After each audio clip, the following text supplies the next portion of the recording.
Originally titled BrainDead, the 1992 splatstick film released in New Zealand did make somewhat of a big splash. When it was brought over to the US, it had to have a name change. The name which was chosen was Dead Alive. Unfortunately, the reason being because there was already a film by the name BrainDead, and apparently the fact that they didn't include a space in their title counted as somewhat of a copyright infringement. I don't understand that.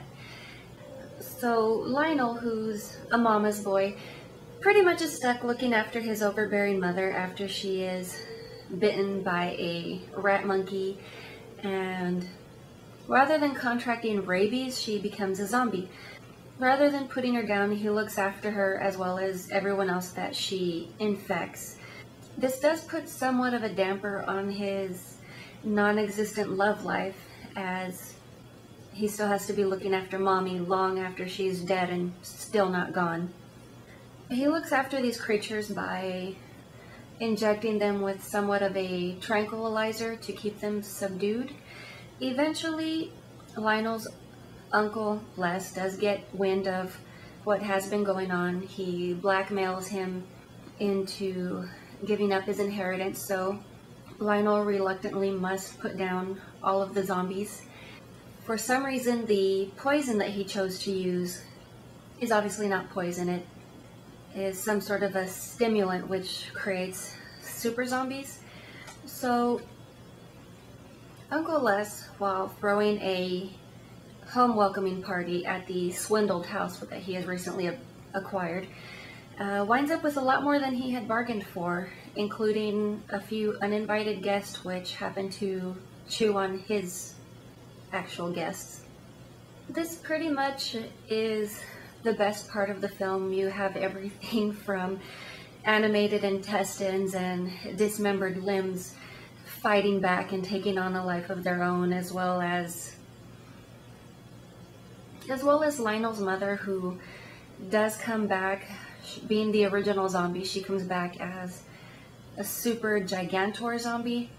She chases him up to the roof of the house, corners him, and shoves him back into her womb, which is not really sure what that would qualify. That's not Oedipal in essence, but still pretty fucked up.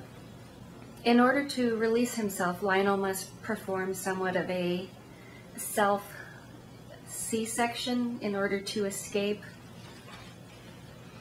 She does fall into the fire, she does die, and Lionel and his love interest, Paquita, do walk off into the sunset and live happily ever after.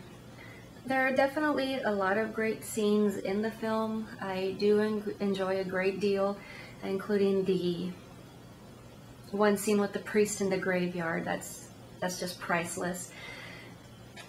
And there are quite a bit of comparisons between BrainDead / Dead Alive and Evil Dead. Of course, Evil Dead 2, I would say, is the original splatstick film. You definitely can't beat the original. Dead Alive definitely does up the stakes. It's a lot more gory, it's a lot more fun, but it does have its predecessor. So given a choice between the two, there are people who do debate between both films. I'm always going to vote Bruce Campbell. There are also a few cross-references. Peter Jackson, who did direct this film, also did the King Kong remake. There's actually a crate when they are on Monster Island. If you look closely at the box, it does read Rat Monkey. So there are a few cross-references, pulp culture references.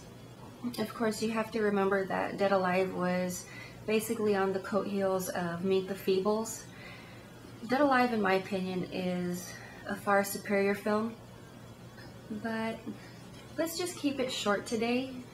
It's definitely a great film. There's just too much to talk about without actually giving too much of the gory scenes away, which are definitely the best part, especially the house welcoming party or the two lovesick zombies. But I will leave you to it, and I will talk to you later.